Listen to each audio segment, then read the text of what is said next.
Today you will see a controlled crash of a locomotive into a stopped car here on the crossing. Some quick facts for you. On 2018 alone, there were 2,214 crossing incidents. Wow. Of those, 270 resulted in deaths, and 819 resulted in injuries. On average, there's about 6 a day incidents that occur throughout the U.S. 3/4 of them happen within 25 miles of home. Half of those occur within 5 miles of home. Wow. A 100-car freight train going 55 miles an hour typically takes 1 mile to stop. Think about that, 1 mile to stop. And the amount of mental and emotional trauma to the train crew and first responders is no laughing matter.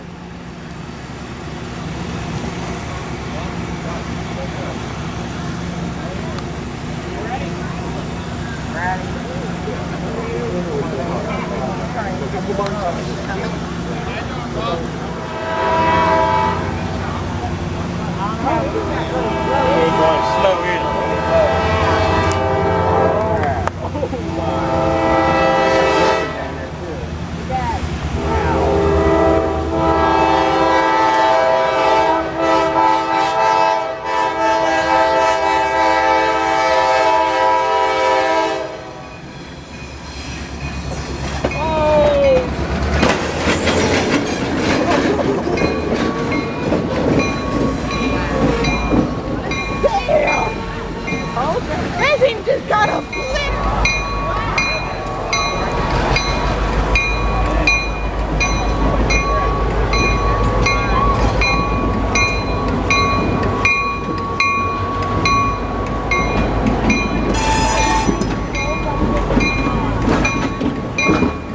Fire departments arrived on the scene. What do you think you have to remember about an accident like this? It occurs at the grade crossing, but the car ends up far down. Depending on where the rails are, the access to the fire department might not be that easy. Considering the fact that if anybody is alive in that car, you have what you call the golden hour when it comes to trauma. That means shock trauma says if you can get somebody to the hospital within an hour, they have a good chance of keeping them alive. With a situation like this, it may take over an hour just to get to them due to extraction and get them to the hospital. That's something you have to take in consideration. This is a avoidable accident. There is no reason why this should ever occur. As you heard, over 2,000 grade crossing incidents a year. No excuse for it. One thing you have to remember, a train is on tracks. It cannot turn. It can't move off the tracks. It's going where it's going. So what the fire department's doing now is they're getting out their hydraulic tools, 60 and 70,000 pound pressure tools. They will take the doors off. They will cut the roof off to get the person out. Most of the time it's just getting a person out that has passed away. Very few people survive a head-on crash with an automobile. Even if you do, it's going to be something that is going to haunt you the rest of your life. One of the things that was brought up about the rescuers and the locomotive engineer, you know, realize how hard that is on engineers when they see a car sitting on a track and there's nothing they can do but run into it. They can't stop. The man's stuck in the car, so we're getting him out. I don't know. You can see is what they start. They stabilize the car to make sure it won't move while they cut it apart. Now that the car has been smashed like that, it can be very unstable and move on them. And what they'll do is they'll stabilize it, and then they'll go to work removing the door and then the roof to get the patient out.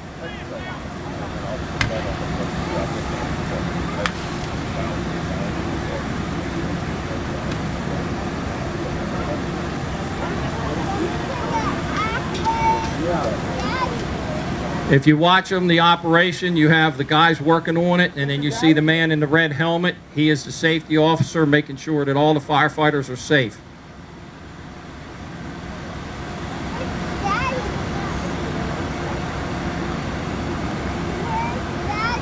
I don't think Daddy's on this one. Daddy wants another call, okay?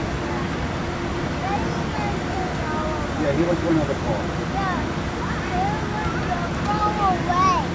Yeah.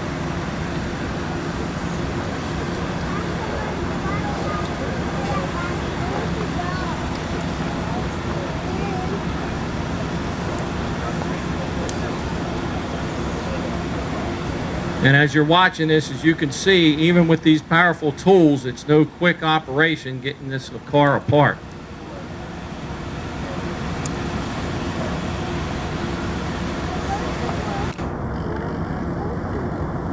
He's inside the car and we're getting him out.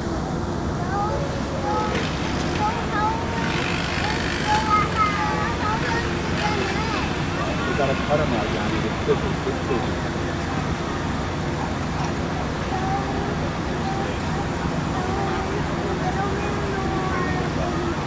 Big deal.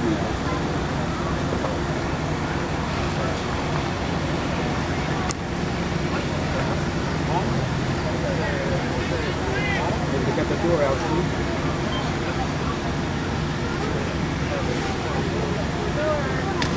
There he is, that's me. There you go.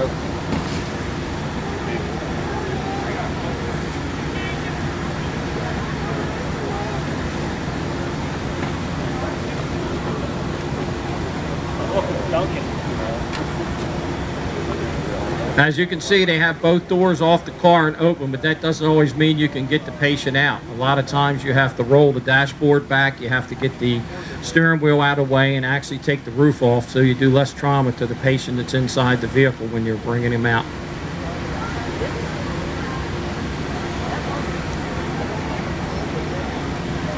In the back, we're trying to find him.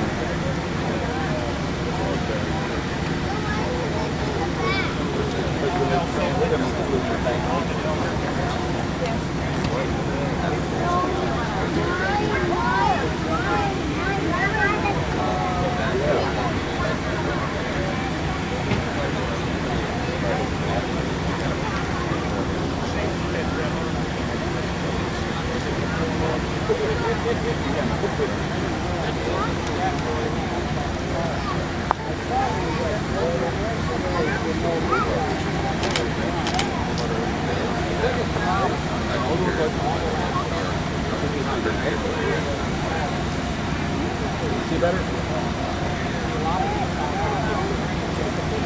They're going to pull him out.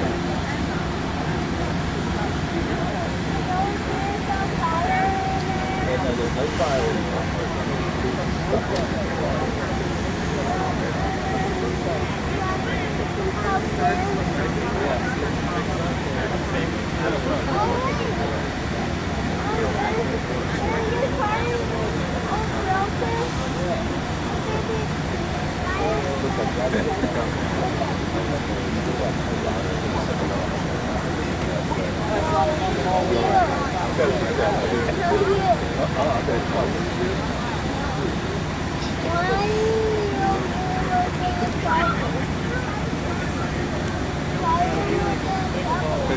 Yeah, doesn't like it when we talk about it.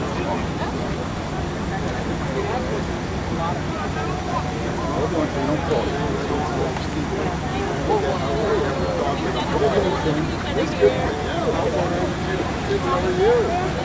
So this is